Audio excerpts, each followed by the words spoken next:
మనిషి ఎప్పుడు సుత రెండు జాగలల్ల పోవద్దనుకుంటాడుల్లా. ఒకటి పానం బాగలేక దవాఖానకు, టైం బాగలేక జైలుకు.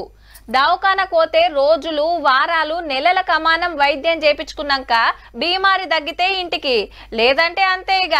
అట్లనే జైలుకు పోతే సుత బెయిల్ వస్తే ఇంటికి, శిక్ష పడితే ఎన్నేళ్ళేస్తే అన్నేళ్ళు అందులోనే. ఒక్కొక్క పారి జీవితం మొత్తం గిన ఆటే. ఆడ ఎంత బాధ ఉంటదో గీ సార్ చెప్తాడు ఇనుండ్రి. సారో నీకు పుణ్యం ఉంటది, ఈ బతుకు నేను బతకలేను, ఇంత ఇసమిచ్చి సంపూరని జడ్జి గారిని ఒక్క తీవ్ర బతిమిలాడుతున్నాడు దర్శన్ గారు. ఎవరో తెలుసు కదా, కర్ణాటకల హీరో. నా లవర్కే మెసేజ్లు పంపుతావురా అని అభిమానిని మర్డర్ చేపించి అరెస్ట్ అయ్యిండు నేరుడు. అప్పుడు జైలుకు పోయినా రాజభోగాలు అనుభవిస్తుంటే రచ్చ అయ్యింది. నడిమిట్ల బెయిల్ వస్తే బయటకు వచ్చేయండు. ఉన్నోడు సప్పుడు కాకుండా సాక్ష్యాలు కింద మీద చేసే కార్యం పెట్టుకుంటే పట్టుకపోయి మళ్ళా లోపటేసిరు 6 నెలల కిందట. కానీ ఇప్పుడు అప్పటి రాజభోగాలు లేక జైలు సినిమాకు పడుతుందట సారుకు.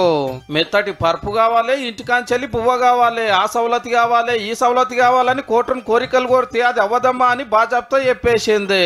ఫస్ట్ జైలుకు పోయి వచ్చినప్పుడు అత్తగారి ఇల్లు లెక్క మర్యాదలు జరుగుతుంటే ఫోటోలు బయటకు వచ్చి లొల్లాయే. అందుకే ఇప్పుడు ఏ సౌలతి లేక కింద మీద ఎత్తున్నాడు పాపము. దర్శన్ కాక కన్నడలో పేరున్న హీరోనే.